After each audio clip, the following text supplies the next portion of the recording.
Hey guys, Ike here from Mike'sOutdoors.com. I'm here today to do another video in our series for new hunters. This one I'm going to talk to you guys about the rut. And there's a lot of things that you're going to hear as a new hunter about the rut. You're going to hear things like pre-rut and cruising and hot does and swollen necks and scrapes and rubs and stuff like that.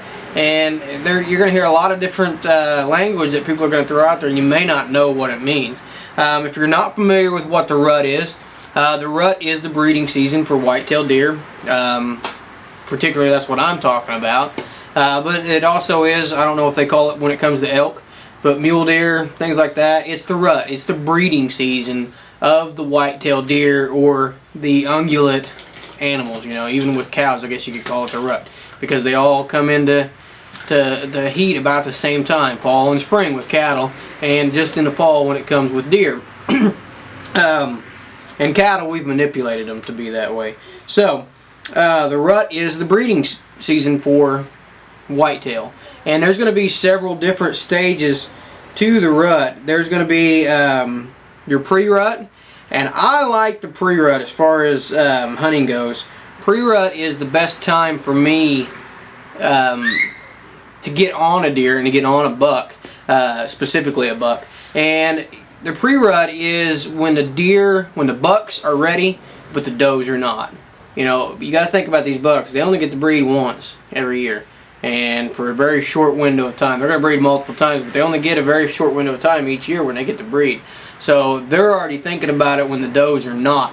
In that pre-rut time, you got your bucks who are starting to really get it on their mind, and they're going to start to think about it. And during the pre-rut stage, you're going to notice a few things. One, the bucks are going to have their nose to the ground. They're going to be scenting, and they're probably going to, toward the end of the pre-rut, they're going to start chasing. The beginning of the pre-rut, they're not going to start chasing quite as much because the does aren't even thinking about it yet.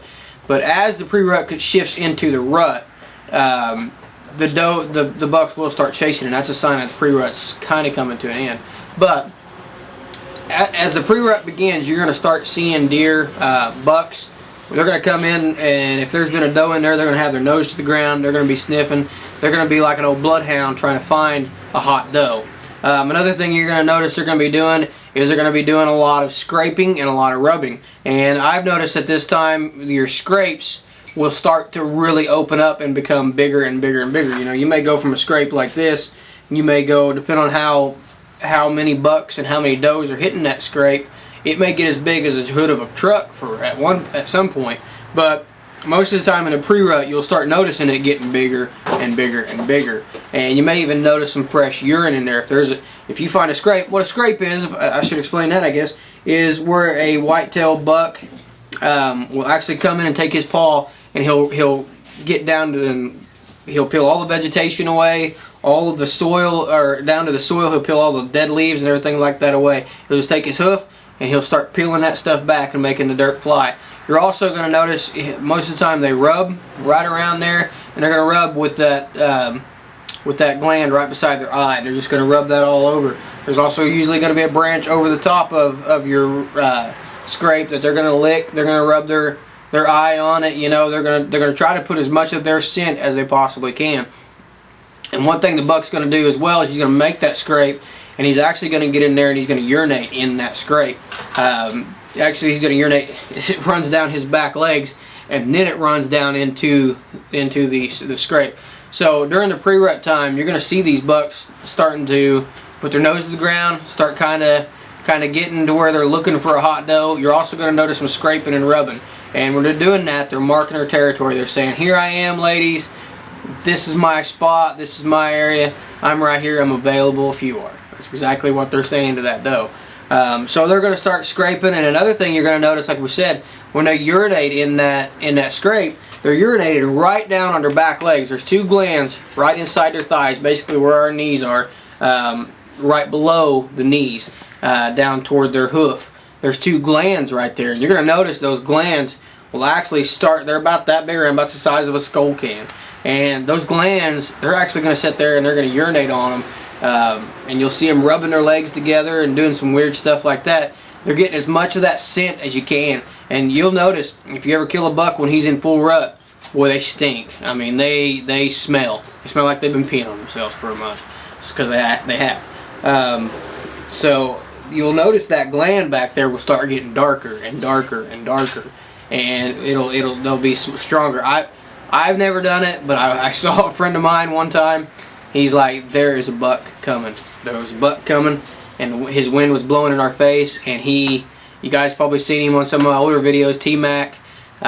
He smelled the deer coming. This buck was so rank that T-Mac could smell him, and they get really rank from just peeing on themselves. So that's what they'll do during the pre-rut stages. They'll come in and they'll sniff around. They'll start making scrapes and rubs. You start noticing their flanks, that gland down by their hoof will start getting black, and they'll start getting a swollen neck. Their necks will start swelling up. And another thing, they may even chase does. And like I said, they start really chasing when that pre-rut starts to transition into the rut. And the reason why is the does are starting to think about it too. And that doe is starting to come into heat. She may not be in full heat yet, but she's starting to come into heat. She does the same thing that the buck's going to do. She'll visit the scrapes and she'll urinate in the scrapes saying, hey, I'm here, I'm ready to go. And she'll actually pee on her glands as well. And you'll notice that with the does. If you see a doe, look down there, and if you get a chance, look down there, and you'll notice they'll start going brown, and eventually that gland down there will start turning black. And a doe that is ready to go, they don't smell as bad as a buck for some reason, but if she's ready to go, that gland on her back leg will be as black as my shirt. I mean, I've seen them just black as could be. So the pre-rut stage, when they're toward the end of the pre-rut stage, the does are starting to get ready. They're starting to think about it. You know, their body's getting into position and getting ready to be available for breeding. So when you start seeing bucks really chasing does, that's when the pre-rut is kind of coming to an end. And what they'll do is they'll end up chasing these does, and when they're chasing these does, the does will run away from them because they're not ready to be bred yet, and they won't let them do it until they're ready. So a buck will come in and he'll start chasing that doe and chasing that doe and chasing that doe. And this is still in the pre-rut stages, and he'll chase her down until she's ready to go, or he finds someone else that he thinks is ready to go. You'll find a lot of similarities between a buck and a 16-year-old boy. Men out there watching this, you know what it was like when you were 16. You chase anything with two legs. I mean, anything that was of the opposite sex, had two legs, you were probably willing to chase her down. And if something better came along, you were going to go chase that down as well. So, not all of you guys, but you know, that's the way I was anyway. So, that's the same way a buck is. You got to think about it. And this is a point when a buck starts letting his sex drive override his brain, just like a 16-year-old boy. So, they'll start chasing, and they'll start chasing these does and chasing them and chasing them until they get them one to submit and get one to stand. And when they start standing, that's when the rut is on. That's when it's really in that peak breeding season. We've transitioned from pre-rut to rut. So in the end of the pre-rut, you'll see the bucks chasing, but you won't see the does standing. And it's rare to see this out there, guys. I mean, it's really, really rare to see this. But they'll transition from chasing them to the does will actually be standing and actually letting the bucks breed them.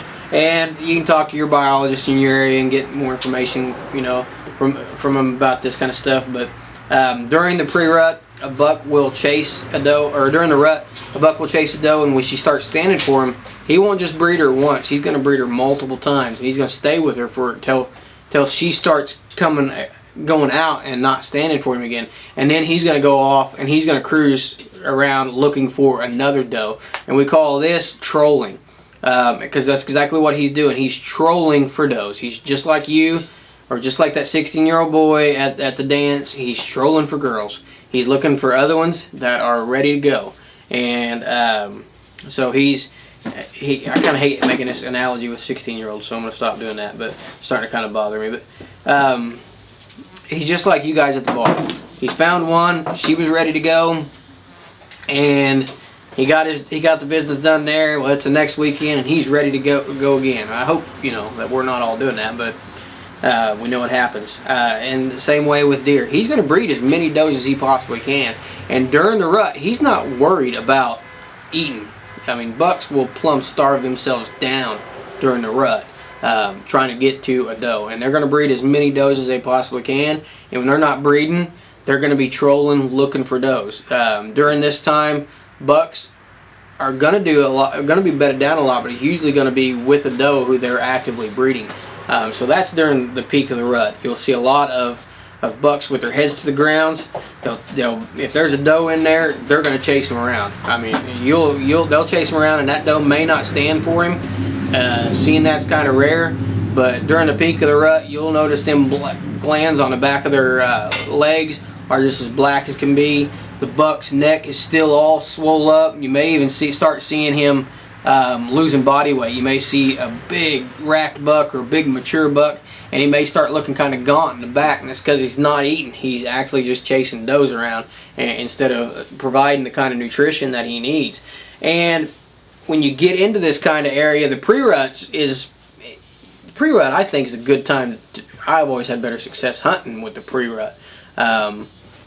And during the rut, during the pre-rut, you can kind of get with deer you already know are there, and they'll start kind of trolling. You can start seeing scrapes, and you can start kind of hunting in that area. You know there's a buck in that area, and you can start really pinpointing his position at that time, and get in there and catch him, have a good chance of catching him and slipping an arrow into him. During the rut, it's really hard to pattern down one buck because he may get on a doe, and that doe may lead him half a mile south, and then he may get on another doe over there. She may lead him another 1.5 miles southwest, and then so on and so on and so on and so on. So that one buck that you had in your area could end up 6 or 7 miles away from you. Now he's going to return to his core area eventually, but when he's breeding, he's going to go from hot doe to hot doe to hot doe to hot doe. So when the rut is on, I don't necessarily go out and I don't necessarily say, hey, I've been seeing this big 10 out here. That's the buck I'm after.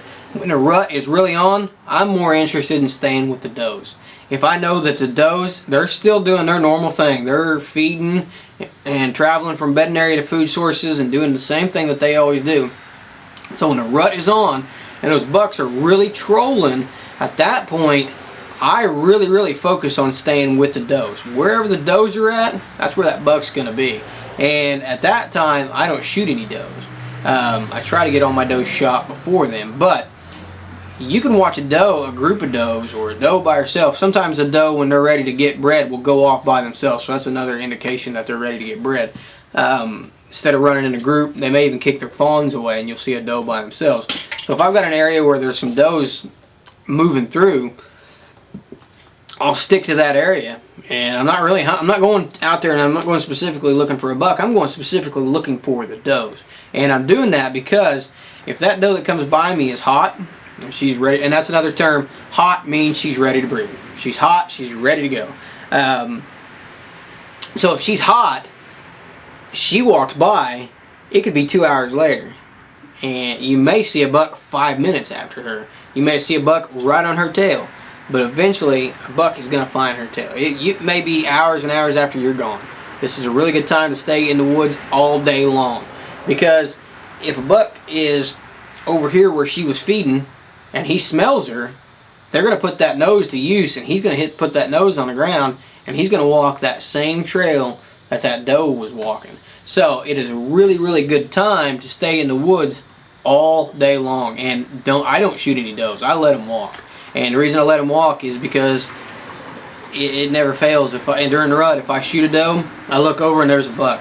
It never fails. So I let the does walk for that specific reason. It may be 5 seconds, it may be 5 minutes, it may be 5 hours. But eventually a deer will get on her tail, and he will come and trail her. And if he doesn't, boys, if you know where that doe is, you got yourself a real life, the real McCoy decoy, as Ted Nugent said. If you can stay with those does, that's all you got to do. Eventually a buck is going to come in there, and he's going to try to breed one of them does. So if it's during the rut, you can stay with a group of does. If I'm going out every day during the rut and I'm seeing does, well, guess what? Eventually I'm going to see a buck. He may not be a mature buck, but eventually I'm going to see a buck, and odds are it's going to be a mature buck eventually. They're going to run the smaller ones off if they're out there, and they're not going to let them breed. The big boys are going to do the breeding. That's why they fight, so they can do the breeding. So eventually my odds are really, really good that I'm going to see a buck and get a shot, because they're, like I said, they're really stupid during this period of time. So after the rut, we have a trolling period. It kind of turns back to the same way as the pre-rut. The bucks are still looking, and they're still thinking about it and trying to find those does that are left. But the does that have already been bred, they're no longer hot. They're no longer ready to go. They are coming out of heat, and they're coming to the point where the bucks are not going to be interested in them anymore. So at that point, again, you get bucks that are trolling. You get your buck that ended up 6 miles away. He's going to start coming back to his core area, and he's going to start looking for any deer that might be available, or any doe that might be available to breed.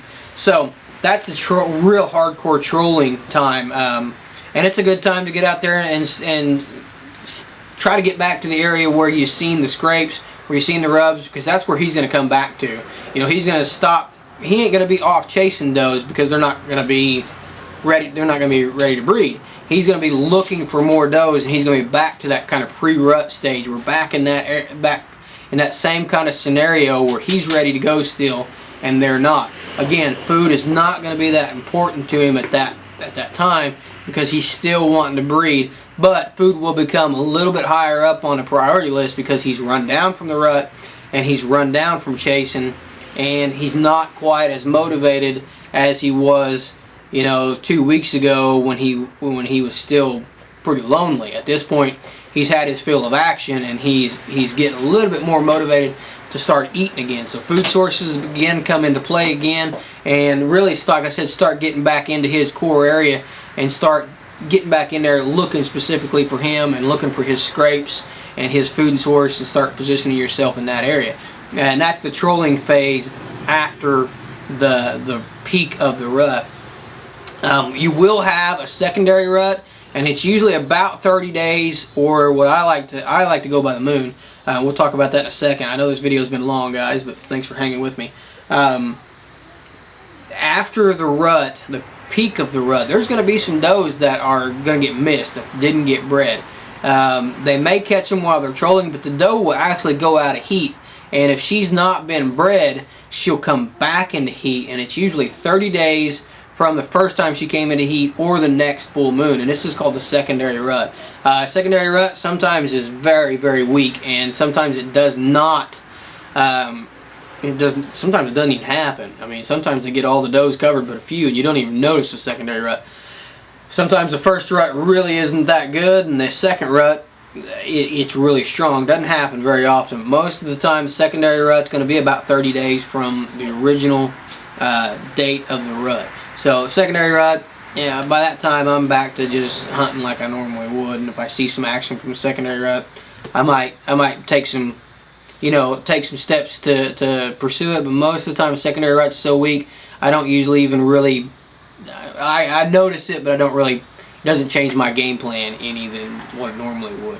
And usually that's in December. So my game plan at that point is finding a food source, because that's at December there's not much food source left. So other than the obvious signs of being out in the woods and knowing when a doe, seeing those does and knowing, okay, that doe is starting to get, her hocks are starting to get black, that buck's neck's starting to swell up, he's starting to chase. A lot of guys think that there's some things that are going to determine when the rut happens, and a lot of guys think it's cold weather, and that's not necessarily true from what I've found. I'll talk about that in just a second, why I think cold weather makes it more visible.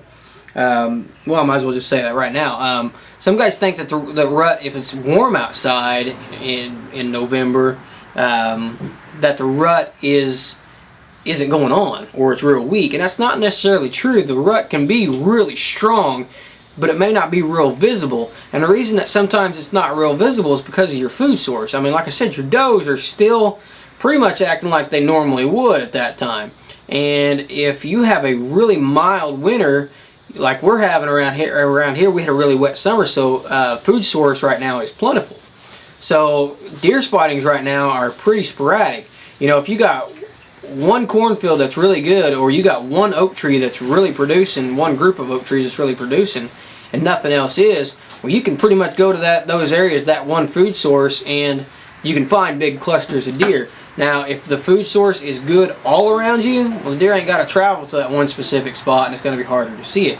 So, in my opinion, the years that it doesn't get cold, the rut can be just as intense, but it's just not as visible because the food source is so widespread. You're not seeing as much deer activity in one central location because the deer are simply not there. In years where it's really bitterly cold and the food sources are pretty scarce, deer are going to cluster up in those food sources, and the rut's going to become a whole lot more visible. So, and that's just my opinion. I don't know if that's necessarily true or not, but that's what I've found through my 22 years of hunting and really paying attention to the rut. Another way you can tell is I hunt by the moon. It's a really good source for knowing what time of the day the deer are going to move. And there's a guy named Jeff Murray, and he puts this out right here, and this is a deer hunter's rut guide, red hot rut guide. And it basically, the second full moon after the fall equinox is when the rut's going to start. And this year, this is a 5-year calendar, and I've had it for 2 years. This thing was right on the money, and this is why you haven't heard me talk about this yet, because I gave it 2 years before I even mentioned this thing. So for 2014, he's got, his prediction is the pre-rut will be November 6th through 16th. And if you look at the fall equinox, we had a full moon right after the fall equinox. November 6th through 16th is when the second full moon after the fall equinox comes in, and that's when the does are really going to start coming into heat again, is that second full moon. Or that's when they're going to start coming in heat initially, is that second full moon. So November 6th through 16th, we've got our pre-rut phase. November 17th through the 22nd, we've got our rut phase. November 23rd through 28th, we're trolling. And then December 9th through December 20th, which is almost 30 days after the initial pre-rut, and it's the third full moon after the fall equinox, is our secondary rut. So the moon plays a big influence not only on the deer's patterns and what time the deer are up and moving, but it also plays a big influence on when and how they rut. So this is, like I said, this is by Jeff Murray, and this is the Deer Hunter's Rut Guide. He also makes a Deer Hunter's Moon Guide, and they're awesome. And if you don't hunt by the moon, give it a shot. These things are cheap. Go buy one and hunt with it for a week, 2 weeks, and you'll see that the moon does play a really big into whitetail and how they act and what they do and when they do it. So that's another way of telling. Usually by the second full moon after the fall equinox, your does are gonna start, your bucks are gonna start thinking about it, and it ain't gonna be too long, your does are gonna start thinking about it as well. So I hope I covered everything. The rut is a very, very important part of whitetail deer hunting, and if I had one time to hunt in a year, it would be the pre-rut. So I know this video is really long, I'm probably pushing 25 minutes now, but the rut is very hard to understand, but if you play it right and you learn different aspects of the rut, it can be a really, really great time to be in the woods. The pre-rut stage and that trolling stage are pretty good, but that pre-rut stage, that last couple weeks of October, first couple weeks of November, which we've got coming up, man, that is the time to be in the woods. And that is the time, if you're not going to get serious about it any other time of the year, those 2 weeks, or those 4 weeks, that's the time to be there. If you're a rifle hunter and not getting to hunt till late November, get a bow in your hand and get out there during that pre-rut stage, and you're going to see things you never thought you'd see. I mean, I've seen deer, I've seen bucks breed does, I've seen bucks chase does, for hundreds of yards. I've seen bucks fighting over does, and I've seen bucks just, do things that a lot of people only get to see on video, and it's because I got a bow in my hand and I'm out there at the right time of year. So I hope I didn't ramble on too much, and I hope this made sense. If you got any questions, just comment below and I'll do my best to answer that. Or if you want to, the best way to get a hold of me is to send an email to me directly, and that's ikesoutdoors@yahoo.com. For more how-to videos, product reviews, new bows are out, so we're going to be kicking up on our 2015 model, or 2014 model bows. I got a year ahead of myself. 2014 model bows are going to be coming out here pretty quick, and we're going to start getting some reviews done on those. Check us out at ikesoutdoors.com. Appreciate you guys sitting through 25 minutes of this.